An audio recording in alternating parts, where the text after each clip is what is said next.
네, 안녕하세요. 2024학년도 수능 문학 고난도 문제풀이 해보도록 하겠습니다. 앞에 맨 처음에 문학 나온 그 영역이 고전 소설이었는데요. 의외로 이 소설에서는 그 오답률이 높은 15문제에 해당하는 문제가 없었습니다.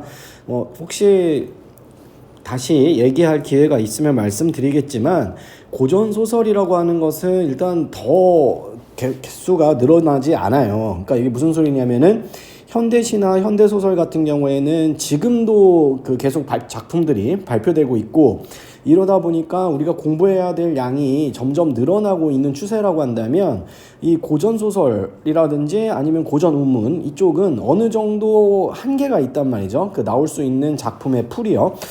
그래서 너무 겁먹지 않았으면 좋겠고, 그리고 일단 특히 이 고전 소설 같은 경우에는 사람들이 막 섞여 나와요.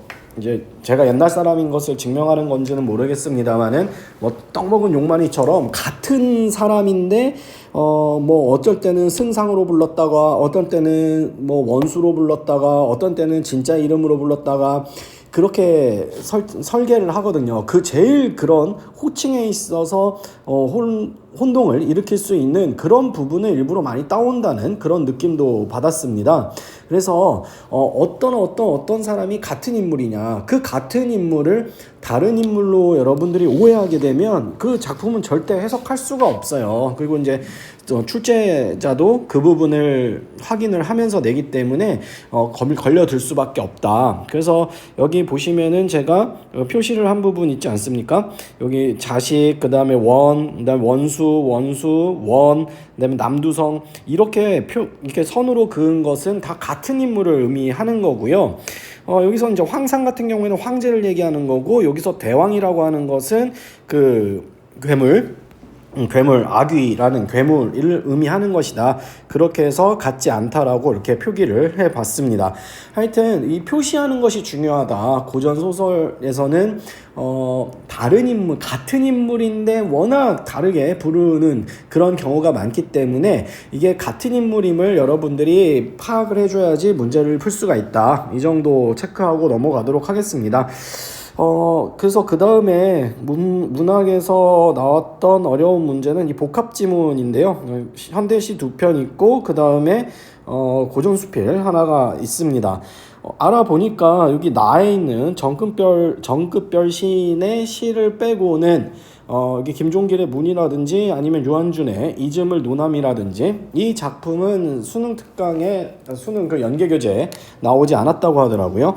그래서 조금 더군다나 지금 이게 시간이 앞쪽에 독서를 깔아놨기 때문에 물론 모든 학생이 그렇지는 않습니다만은 굉장히 좀 많은 시간을 투자를 했을 가능성이 크다. 그러면은 이제 문학을 풀 수 있는 시간이 줄어드는데, 그 이전에 보면은 상대적으로 말이죠, 독서의 난이도가 문학의 난이도보다는 높았단 말이에요.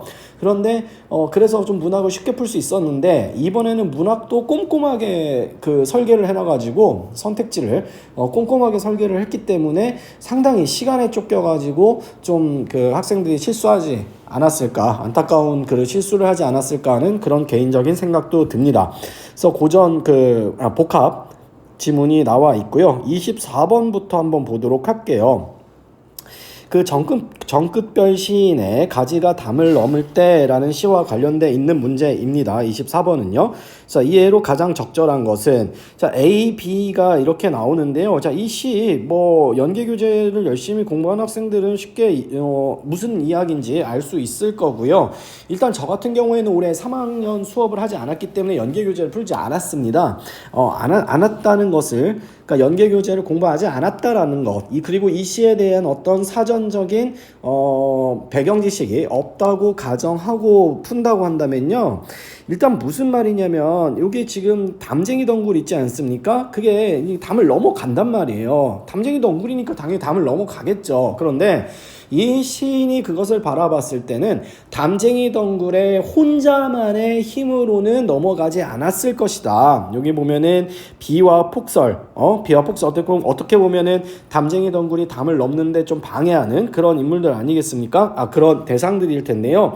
근데 이게 힘들긴 하지만 어떻게 보면은 오히려 그 담을 넘었다는 것에 대한 성취감을 더 주는 그런 그 대상이 될 것이고, 그 다음에 1년에 보시면은 거꾸로 됐지만 1년에 보시면은 적막히 터는 꽃과 잎이 혼연일체 믿어주지 않았다면 한없이 떨기만 했을 것이다. 떨기만 했다고 했으니까 못 넘었을 것이다. 결국 A 부분에서는 이 담쟁이 덩굴이 담을 넘을 수 있게 하는 그 조력자들이 이제 언급이 됐고, 여기서는 어떤 방해가 되는 그런 대상들인데, 오히려 방해가 되는 대상들, 그러니까 내가 담쟁이 덩굴이 담을 넘는 그 상황을 어렵게 만드는 그런 존재들이 있기 때문에 역으로 오히려 성취감을 더 줬다. 이렇게 이런 그런 그 내용을 담고 있는 시라는 것을 알 수가 있을 겁니다. 자, 그렇다면 24번에서 보도록 할게요.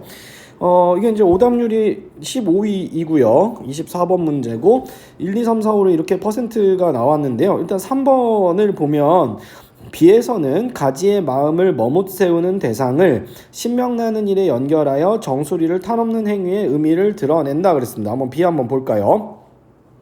자, 여기서 보면은 신명나는 일이 아니었을 것이다. 뭐가? 아까 말했던 고집센 비 폭설이 아니었으면은 신명나지 않았을 것이다. 이게 무슨 말입니까? 이런 어려움을 겪고서 어려움을 이겨내고 담을 넘었기 때문에 신명나는 일이었을 것이다. 이렇게 이야기를 하는 거고요. 그리고 담 밖을 가둬놓는 저 금단의 담이 아니었으면, 그러니까 이 담이라고 하는 것은 뭔가 차단, 그리고 뭔가 방해물, 이런 이미지를 갖고 있지 않습니까? 그런데 그 대상이 내가 넘어야 될 대상이 담이 아니었으면 담의 정수리를 타 넘어 담을 열 수 있다는 것을 꿈도 꾸지 못했을 것이다. 그러니까 뭔가 방해가 되는 그 담을 넘었다는 것에 대한 어떤 성취감을 이제 이 비에서 계속해서 이야기하고 있는 그런 부분입니다. 그래서 보시면 비에서는 가지의 마음을 머뭇세우는 대상을 신명나는 일에 연결하여, 신명나는 일이죠. 왜냐하면은 그 어려운 어떤 그 폭설이라든지 이런 것들을 다 이겨내고 담을 넘었으니까요. 그리고 넘는 대상이 그냥 단순한 낮은 돌을 넘는 것이 아니라 담을 넘는 일이니까 정수리를 타넘는 행위의 의미를 드러낸다. 여기서 연결이 되는 부분입니다. 근데 여기서 보면 3번은 48.6%, 절반 가까이가 이제 3번을 골랐는데 4번을 한번 볼게요. A에서 가지만의 혼자서는, 그러니까 가지만의 혼자, 그러니까 이게 뭐예요? 담쟁이 덩굴의 혼자 힘으로 이제 제대로 혼자 힘이었다면은 담 넘기가 어려웠을 것이다, 이런 얘기잖아요. 가지의 상황은 담에서 담 밖을 가두는 것은 결국에는 어떤 표현이냐면은 담을 넘지 못한다는 의미가 되고요. 그 다음에 시에서 획을 긋는다는 것은 담을 넘는다는 얘기입니다. 자, 그럼 보세요. 가지만의와 혼자서에 나타난 가지의 상황은, 즉 조력자가 없는 상황에서의 가지는 어떻습니까? 담 밖을 가두어, 여기까지는 이어진단 말이에요. 왜냐하면 넘지를 못하니까. 그런데 획을 긋는다는 것은 담을 넘어서 획을 긋는다는 이야기가 됩니다. 그러니까 얘네 둘은 지금 이렇게 하나로 연결될 수가 없어요. 얘는 담을 넘는다는 얘기고 얘는 담을 넘지 못한다는 얘기니까 하나로 연결될 수가 없는 그런 선택지입니다. 그래서 4번은 적절하지 않고요. 제가 관심이 있는 것은 5번이었습니다. 5번 문제를 보면서 되게 설계를 잘했다. 역시 이번 수능이 대충 낸 것이 아니라 정말 선택지 하나하나 함정을 이제 제대로 파려고 노력을 했구나. 출제위원들이 노력을 했구나, 이런 생각이 들었는데요.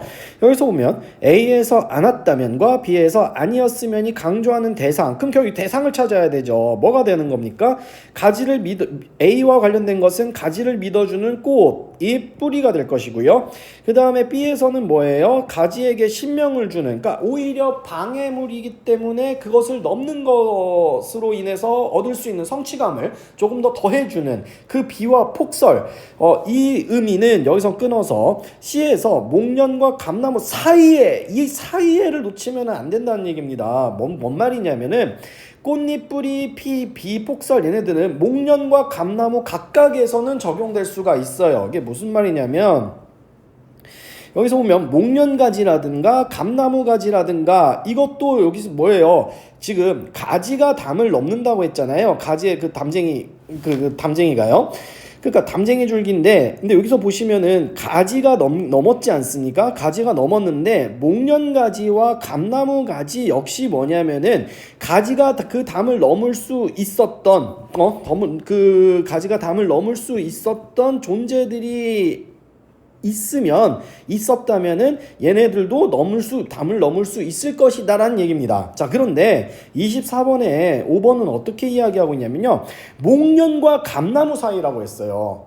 목련과 감나무 사이. 목련과 감나무는 직접적으로 연관을 맺지 않습니다. 여기서 목련과 감나무는 따로따로 봐야 되는 거고요. 이게 뭐냐면 가지가 조력자의 도움을 통해서 그 다음에 어떤 그 고난과 어떤 역경을 그걸 이겨내면서 넘었다라는 이야기이기 때문에 목련도 그런 것들이 있으면 가능할 것이다. 감나무도 그런 것들이 있으면 가능할 것이다. 이렇게 얘기를 하는 거지 목련과 감나무 사이에 직접적으로 뭔가 서로 주고받는 영향이 있는 것은 아니라는 겁니다. 그래서 이 A와 B 사이의 관계, 그러니까 목련과 감나무가 언급이 됐다 이렇게만 체크를 했다면은 이 상당히 시간을 뺏겼거나 오답을 고를 가능성이 컸고요. 요 사이라고 하는 것은 이 둘은 직접적으로 서로 영향을 주고받는 것이 아니다 이렇게 이해를 했다면은 5번이 적절하지 않다는 것을 알 수 있었을 거라고 생각을 해요. 자, 그 다음에 여기 보시면 27번 문제인데요. 보기를 참고하여 나다를 감상한 내용으로 적절하지 않은 것은 여기서 이제 정답 위주로 한번 가볼게요. 정답과 그 다음에 학생들이 많이 골랐던 선택지 위주로 가보면은 5번에 보면 나는 담의 의미를 사유하여 담이 도박이자 도반이라는 다는 예의나 분수를 잊지 않아야 함에 주목해 잊지 않는 것이 병이 아닌 것은 아니라는 깨달음을 뭔 말장난이요. 병이 아닌 것은 아니다 라고 하는 건 뭐예요? 잊지 않는 것이 뭐라는 겁니까? 병이다 라는 얘기지. 아닌 것은 아니라는 거니까 그쵸? 잊지 않는 것은 병이라는 얘기다 이런 얘기인데요. 여기서 보면은 담의 의미를 사유하여 담이 도박이자 도반이라는 것은 이라고 했는데 도박이라고 하는 것은 뭐예요? 왜 그렇게 얘기했을까요? 도반이라는 건 함께 돌을 닦는 것이라고 돼 있고 도박은 우리가 알고 있는 것일 겁니다. 그러니까 우리 인간의 입장에서 봤을 때는 가지덩굴이 담을 넘는 것은 뭐 그렇게 대단한 거는 아닙니다만은 지금 이 시적 화자는 하나의 모험이다라고 보고 있는 거죠. 그래서 도박이라는 거고요. 만약에 실패하게 될 경우에는 가지덩굴이 넘지 못한다고 한다면 가지가 제대로 성장하지 않는 거잖아요. 그리고 어떻게 보면 담을 넘다가 가지가 떨어져 버릴 수도 있고 그렇게 되면은 이제 가지가 못 쓰게 되는 거죠. 그죠? 그리고 도반이라는 것이라고 하는 것은 함께 돌을 닦는 법, 혼자 넘지 않았습니다. 혼자 넘지 않고 조력자의 도움을 받아서 넘었잖아요. 그죠? 그래서 제가 봤을 때는 여기 5번에 담의 의미를 사유하여, 그러니까 담은 상당히 높은 가지에게 있어서 상당한 어려움을 주는 대상인데, 그래서 도박이자 도반이라는 것을 이제 깨달았는데, 이 다 같은 경우에는 예의나 분수를 잊지 않아야 함에 주목해, 잊지 않아야 된다는 얘기예요. 근데 뭡니까? 잊지 않는 것이 병이 아닌 것은 아니다. 잊지 않는 것은 병이다. 뭔가 안 맞잖아요. 잊지 않아야 한다. 이것을 깨달았다고 하는 사람이 잊지 않는 것은 병이다. 뭔가 안 맞지 않습니까? 그래서 5번이 정답인데 4번들을 많이 골랐단 말이에요. 30.8%나 되는데 4번을 한번 볼까? 나는 담쟁이 줄기의 속성에 주목해 담쟁이 줄기가 담을 넘을 수 있다는, 자 선택지가 기니까 그래서 끊고요. 다는 잊어서는 안 될 것을 잊는데 주목해 내적인 것을 잊으면 외적인 것에 매몰된다는 인식을 드러내는군. 자, 제가 이제 추리를 해봐야 되잖아요. 왜 이 30.8%에 적지 않은 학생들이 4번을 골랐는가? 이걸 보니까 요거 이거지 않을까 싶어요. 독 속성이라는 거죠. 속성. 담쟁이 줄기의 속성이라는 것이 뭐냐? 뭡니까? 담쟁이 줄기는 담을 넘는 것이 우리가 상식으로 알고 있는 일반적 특징이에요. 그러니까 여기서 이제 제가 강조하고 싶은 것은 요 속성이라는 것은 대상의 속성이라고 하는 것은 그래서 새롭게 찾으라는 것이 아니라 속성이라고 하는 것은 우리가 상식으로 알고 있는 일반적인 특징이다. 그러니까 또 이렇게 얘기하면은 뭐 독서에서 배경지식 활용하지 말라면서요, 뭐 이렇게 따질 수 있는 그런 여력이 있을 텐데, 이 속성이라고 하는 것은 대단한 거 아니잖아요. 담쟁이 줄기 속성이 뭐냐? 이거는 뭐 어린아이들도 알 수 있을 겁니다. 담쟁이요? 담쟁이 줄기요? 담을 타고 넘는 거 아닙니까? 맞습니다. 그게 속성이에요. 그게. 그래서 대단한 것을 이야기하는 게 아니잖아요. 그래서 담쟁이 줄기가 담을 넘을 수 있다는, 오히려 이런 부분 때문에 이 시가 빛을 발하는 겁니다. 왜냐면 사람들은 어떤 사물의 속성을 그냥 넘어간단 말이에요. 담쟁이 덩굴이 담을 타고 넘어가고 있어. 야, 쟤 담쟁이니까 담을 타고 넘어가나 보다. 끝. 이렇게 가잖아요. 근데 지금 이 정급별이라는 시인은 그것을 갖다가 저 덩굴의 입장에서, 담쟁이 덩굴의 입장에서 저 담을 넘기 위해서 얼마나 많은 노력을 했을까, 얼마나 고통을 이겨냈을까, 이런 생각을 했다라는 거죠. 거기서 시 읽기에 어떤 시의 작품성이 드러난다? 이렇게 얘기할 수 있을 것 같거든요. 그래서 제가 봤을 때 이 속성이라는 것이 지문이나 보기에 그냥 안 나왔단 말이죠. 대상의 속성이라고 나와 있잖아요. 그냥 속성이 뭐다라고 안 나왔고, 여기서도 그냥 속성이라고 나와 있으니까 속성이 언급되지 않았으니까 틀려, 이렇게 접근해가지고 4번을 적절하지 않은 것으로 고르지 않았을까 하는 생각이 듭니다. 아쉽죠. 이건 어려운 건 아니에요. 따지고 본다면 3점짜리 문제라서 더더욱이 이 문제를 틀렸다고 한다면 조금 아프게 다가오지 않았을까, 이런 생각도 듭니다. 자, 그 다음에 박태원의 골목 안이라는 소설인데요. 뭐 내용은 그렇게 어려운 건 아니에요. 또 이웃 간의 갈등을 다루고 있고, 거기는 에피소드도 그렇게 어려운 건 아닌데, 근데 표현이 조금 아무래도 이제 옛날 뭐 고전소설은 아니죠. 현대소설이다, 초기의 현대소설이다 보니까 조금 저는 이런 느낌을 받았단 말이에요. 아까 말씀드린 것처럼 고전소설에서 여러분들이 놓쳐서는 안 될 것은 그 대명사입니다. 그러니까 같은 인물을 여러 명칭으로 칭하는데 그걸 갖다가 하나라도 놓치면 안 된다, 이렇게 말씀드렸잖아요. 이것도 좀 같은 인물을 다르게 표현한 그 부분들이 드러나기 때문에 내용 자체는 쉬웠지만은 근데 내용 자체는 쉬웠는데 이 쉬운 내용을 베이스로 지금 물어본 것이 아니라 상당히 세부적으로 치고 들어왔기 때문에 그걸 갖다가 그 호칭의 어떤 정리가 안 된 상황에서 이 문제를 풀었다고 한다면은 조금 많이 틀리지 않았을까, 이런 생각이 듭니다. 먼저 28번 문제 보도록 하죠. 윗글에 대한 설명으로 가장 적절한 것은 이라고 했고요. 이게 보이시는지 모르겠는데 잠깐 정리를 해봤어요. 지금 우리 지문에 제시되어 있는 부분인데요. 일단 정의하고 갑득어멈이 싸우고 있습니다. 갑득어멈이 갈등을 벌이고 있어요.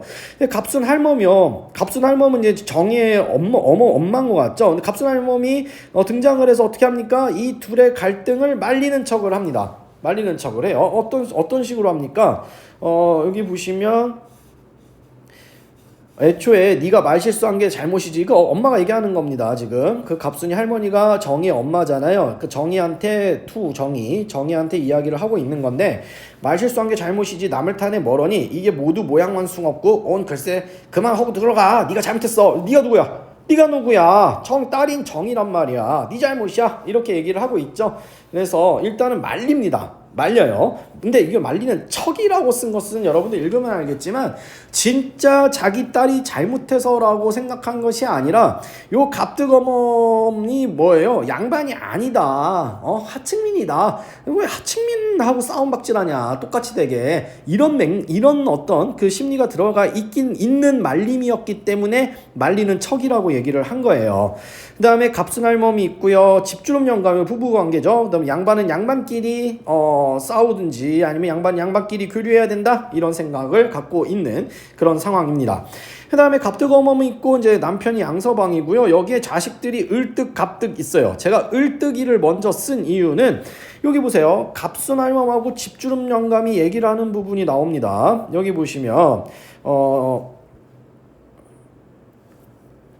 사실 을뜨기 녀석이 나중에 보고하는데 들으니까 이게 지금 을뜨기 녀석이 나중에 누구한테 이거 빼놓은 거 이거 누구한테 보고하겠어? 을뜨기가 엄마한테 보고하는 거지. 그래서 저녁 때 돌아온 집주른 영감이 그 얘기를 듣고 나자 누구한테 들었을까? 집주른 영감은 아내인 누굽니까? 갑순이 할머니. 여기 갑순이 할머니가 아내란 말이에요. 그래서 그래.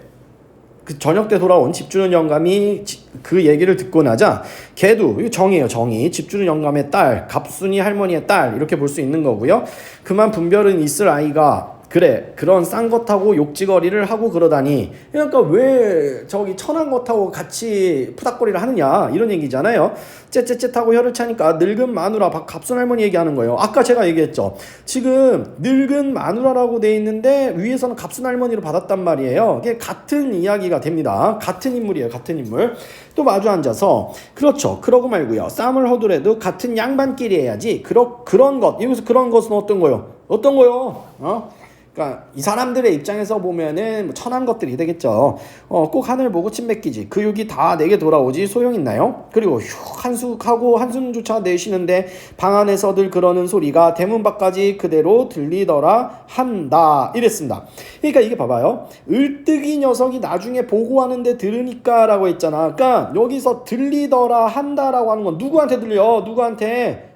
을뜨기한테 이 소리가 들렸다는 거죠. 그러면 여러분들이 을뜨기면은 어떻겠어요? 기분 나쁘죠. 왜 그러냐면 지금 옆집 할머니 할아버지가 지금 우리 엄마죠. 결국에는 엄마를 갖다 뭐라고 하는 거잖아. 천한 것이라고 지금 하는 거잖아. 그러니까 을뜨기 입장에서 보면은 우리 엄마를 갖다가 욕하는 것이기 때문에 뒷담화하는 것이기 때문에 그걸 갖다가 그대로 어떻게 써? 보고했다라는 말. 이게 좀 이렇게 보고라는 말이 여기서 쓰이는 것이 적절한지는 모르겠습니다만 옛날이니까요.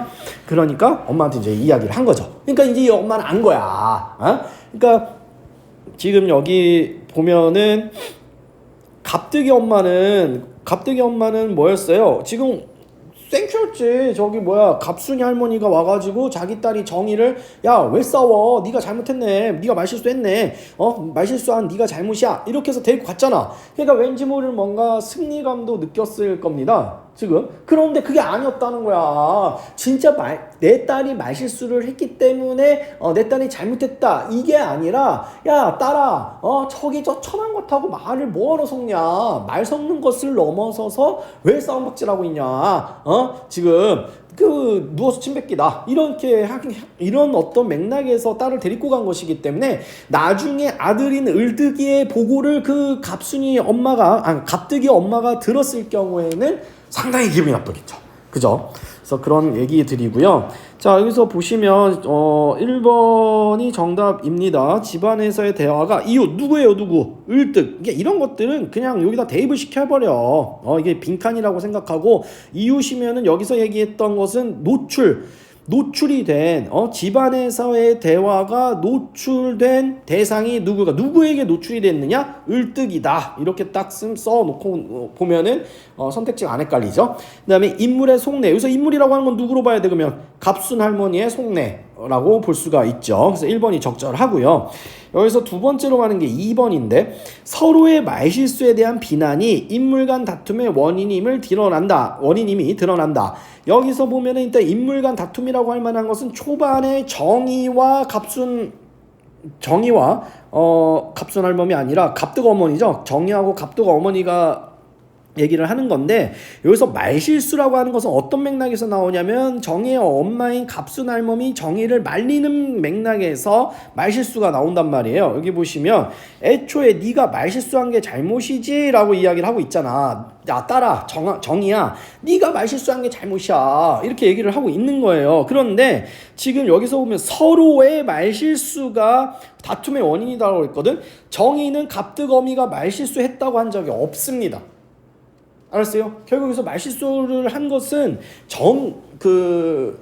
정의가 말실수를 한 거라고 볼 수 있는데, 그런데 정의의 말실수라고 평가한 사람은 정의 스스로가 아니라 정의의 엄마인 갑순 할멈이 정의 보고 말실수를 했다라고 한 거고, 지금 2번 선택지처럼 서로의 말실수라고 한다면은 요 갑득 엄마도 정의가 말실수를 했다라고, 아니 정의도 갑득 엄마가 말실수를 했다 이런 식의 내용이 있어야 되는데 없잖아요. 그러니까 이 서로가 성립하지 않는 그런 상황이라고 할 수가 있습니다.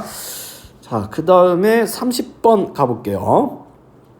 와, 이것도 사위나대 이게. 집주름 영감과 양서방에 대한 이해로 가장 적절한 것은, 그랬습니다. 일단 정답은 1번이고요. 집주름 영감이 딸 정의적 행동을 분별 없다고 탓한 이유는 아내가 갑득이 어미 앞에서 딸을 나무란 뒤 남편에게 밝힌 생각과 같다. 어떤 거요? 여기죠. 그렇죠. 그렇고 말고요. 같은 양반끼리 해야지. 그 다음에 쌍껏하고 욕지거리를 하면 안 된다. 이제 부부가 통한 거죠. 그죠? 더군다나 지금 갑순이 할머니는 뭐라고 하고 있습니까? 지금 집주름 영감의 말을 받고 오케이, 그렇죠, 동의를 한 다음에 이야기를 하고 있는 그런 부분입니다. 그래서 넘어가 보면요, 딸의 행동이 분별 없다고 탓한 이유는 아내가 갑득이 어미 앞에서 딸을 나무란 뒤 남편에게 밝힌 생각과 같다. 1번이 정답이 되겠습니다. 근데 30%가 안 되네. 네? 3번, 4번인데요. 여기서 보시면 일단 4번 하나 체크하고 넘어가 볼까요? 이 양서방이 뒤에서 뭐해? 갇히지? 어디에 갇혀요? 뒷간에 갇히잖아요. 그러니까 이제 저쪽 갑순이 할머니가 사람이 있는데 문을 잠그고 갔다. 그 안에 양서방이 있는데요. 그래서 갇히게 되는 상황이잖아요.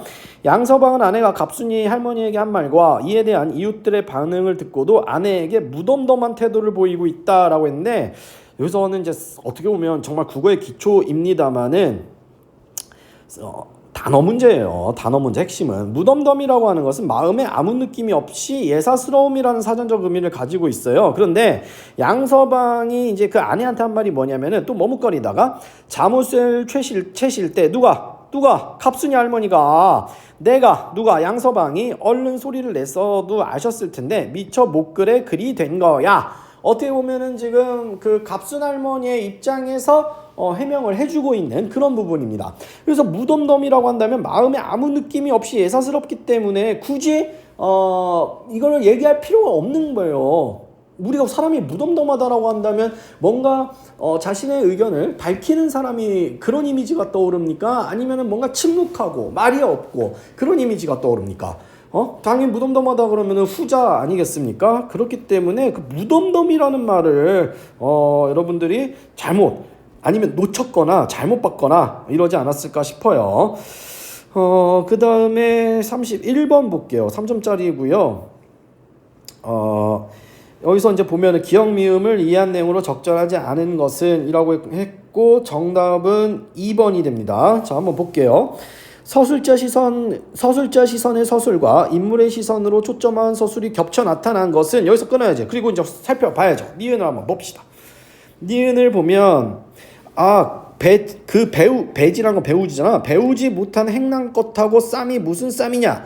똥이 무서워서 피하니 더러우니까 피하는 게지. 이건 보면 서술자 시선이라고 할 수가 있어요. 서술자가 자기가 들은 거를, 그러니까 서술자가 이거는 충분히 진술할 수 있는 서술자의 시선으로 얘기할 수 있는 부분인데, 하고 그러한 사상이 들어 있었던 것이 분명하였다. 누가 분명하였다고 생각한 주체는 서술자가 아니라 갑득어미의 시선인 겁니다. 다시 보면 지금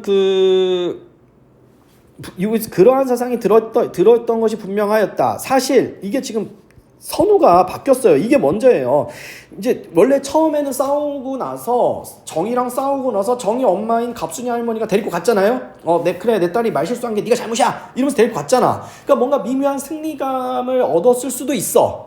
그런데 을뜨기가 보고를 한 내용을 보면은 뭡니까? 결국에 데리고 간 것은 내가 천한 것이기 때문에, 저 사람들이 나를 천한 것이라고 생각을 했기 때문에 천한 것끼리 이렇게 엮이면 안 된다, 이런 맥락에서 지금 이렇게 이야기를 한 거잖아요. 그러니까 그 돌이켜 생각해 보니까 그러한 사상이라고 하는 것은 천한 것한테는 말을 섞지 않아야 된다 이런 생각일 겁니다. 들어 있었던 것이 분명하였다. 어떻습니까? 그리고 이게 결국 정답인 거죠. 잘 알고 있었다. 간파했다.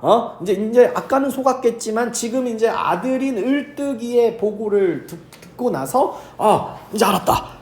이거 그 팩트를 알게 된 거죠. 자, 그래서 여기서 보면 상황을 잘못 인지한 채부터 틀리지 않을까 생각을 해요. 일단 그렇게 서술을 했다라고 하는 것은 뭡니까? 알아요 지금. 그러니까 진실을 안단 말이야. 그 딸을 데리고 간 것이 나를 천하게 봤기 때문에 딸을 데리고 가고 나하고 더 이상 그 언쟁이 일어나지 않도록 하는 것이구나 이렇게 아는 거잖아. 그러니까 잘못 인지했다라고 할 수가 없어요. 겹쳐 나타난다는 것은 맞습니다. 지금 아까 서술자의 입장에서도 충분히 얘기할 만한 거고, 그 다음에 아까 말씀드린 것처럼 분명하였다에 이 분명하다고 생각한 거에 주체는 을뜨기 엄마니까. 자, 그래서 여기 보면 잘못 인지가 일단 틀리고요. 서술자가 거리를 두고 있음을 드러낸 것이겠군. 이거는 뭐 판단을 할 수 있을 것도 같아요. 근데 저는 이미 여기서부터 틀렸기 때문에 이것은 적절하다 적절하지 않다 명확하게 보기가 좀 어렵지 않느냐 이런 생각이 듭니다. 그래서 2번을 적절하지 않은 걸로 고르시면 되고요. 3번을 보면 말을 전하는 뭐뭐라 한다의 주체가 인물일 수도 있고 서술자일 수도 있게 서술한 것은 맞죠. 그죠? 뭐뭐라 한다 라고 하는 거는 서술자, 마치 옛날에 변사 역할을 하는 것처럼요. 서술한 것은 인물의 경험을 전하기만 하고 특정 인물의 편에 서지 않으려는 서술자의 태도를 드러내서 것인겠군. 이거 디귿 하나만 보고 갈게요. 이거를 갖다가 그리고 휴유 한숨조차 내쉬는데 방 안에서들 그러는 소리가 대문 밖까지 그대로 들렸다. 자, 들렸다라고 썼을 때와 들리더라 한다라고 썼을 때 어떻습니까? 요 부분이 뭐뭐 하더라 한다라고 한 게 마치 전에 들은 것처럼 서술자가 이야기하는 거잖아요. 이거는 마치 진짜 본 것처럼 느낀 것처럼 이야기를 하는 거잖아. 그러니까 이렇게 쓸 경우에는 어떤 느낌을 갖게 될 수 있습니까? 여기 나온 것처럼 어떤 인물의 편에 서지 않으려는 중립적인 느낌, 서술자의 태도 이렇게 연결이 될 수 있는 그런 내용이 됩니다. 자, 그 다음에 32번에서 34번이 나와 있고요. 마지막이죠? 32, 33, 34. 네. 이것도 10등인데 10위 오답률 10위인데 한번 보도록 할게요. 근데 이거는 시간이 쫓겼다고밖에 볼 수가 없을 것 같습니다. 일단 왜 그러냐면요, 가는 배에서 신세를 생각하는 모습으로 사인길, 그러니까 지금 그 일본으로 가는 거잖아요. 일동장유가가 일본 갔다 오는 거잖아, 사신으로서. 복잡한 심사를 드러내고 있고요. 나는 청산에서의 느끼는 자랑스러움을 야인생애로 표현하여 겸양의 태도를 드러내는군. 제가 왜 틀렸을까? 왜 그러냐면 지금 여기 이 문장 자체가 모순이에요. 어떻게 보면 삶에서 느끼는 자랑스러움을 겸양의 태도로 드러낸다. 겸양이 뭐예요? 겸손이잖아요. 여기 보시면 두어라 야인생애도 자랑할 때가 있을 거다. 그러니까 지금 이 사람은 야인생애를 뭐라고 연결시키는 거예요? 자랑하고 연결시키고 있어요. 자랑하고 연결시키고 있는데 선택지에서는 야인생애를 지금 뭐랑 연결시키고 있습니까? 겸양의 태도로 연결시키고 있잖아요. 그래서 4번이 적절하지 않은 겁니다. 그러니까 이거는 그 선택지 안에서 모순이 발생하는 것이기 때문에 좀 쉬운 문제에 속한 건데, 간만 생각해도 시간이에요. 시간. 이 34번까지 갔다 그러면은 이게 생각보다 독서랑 문학도 마지막 문제잖아요. 그러니까 시간을 내가 너무 많이 썼다, 이런 어떤 압박감, 그것이 발생해서 틀린 것이 아닌가 생각하고요. 3번을 31.9%가 골랐는데, 가는 육선에 탄 사신단이 만물을 격동할 만한 군악을 들으며 떠나는 데 주목해 경험에 대한 관심을, 나는 꼬이고 틀어진 모양으로 가꾼 식물에 주목해 외물에 대한 관심을 드러내는군. 자, 꼬이고 틀어지는 그대로 나왔어요. 꼬았다, 그 다음에 틀었다, 그대로 나와 있는 부분이기 때문에 틀릴 게 없고, 제가 봤을 때는 앞에가 만물이 격동할 만한 군악을 들었느냐, 이것을 이제 이것을 판단하지 않았을까 생각하는데요. 여기서 보면 산을 진동하고 물 속의 어룡들이 응당히 놀라리라. 군악 소리가 여기도 걸리고 여기도 걸리는 거잖아요. 그러니까 산과 바다를 진동하고 그 다음에 물 속의 어룡들이 놀란다라고 하는 것은 뭡니까?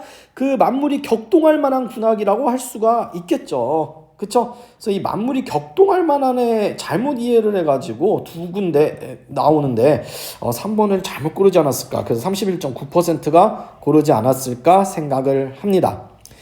네, 오늘은 문학은 여기까지 하고요. 이제 2편 남았습니다. 다음 편은 화법과 작문. 2편이 아니라 화법과 작문과 언어와 매체는 문제수가 별로 안 되기 때문에 한 편으로 이렇게 업로드를 하겠습니다. 부디 지금 이제 9기 2학년 여러분들이나 아니면 10기 1학년 여러분들이 2외고사 끝나고 올해 수능 문제를 풀 때 꼭 한번 풀고 나서 내가 어떻게 분석을 해야 되는가, 출제자의 입장에서는 어떻게 써야 되는가, 이제 요새 나오는 함정은 어떤 함정들이 있는가, 이런 것들을 조금 여러분들이 판단해 주셨으면, 판단하는데 도움이 됐으면 저는 그걸로 만족을 하겠습니다. 네, 수고하셨습니다.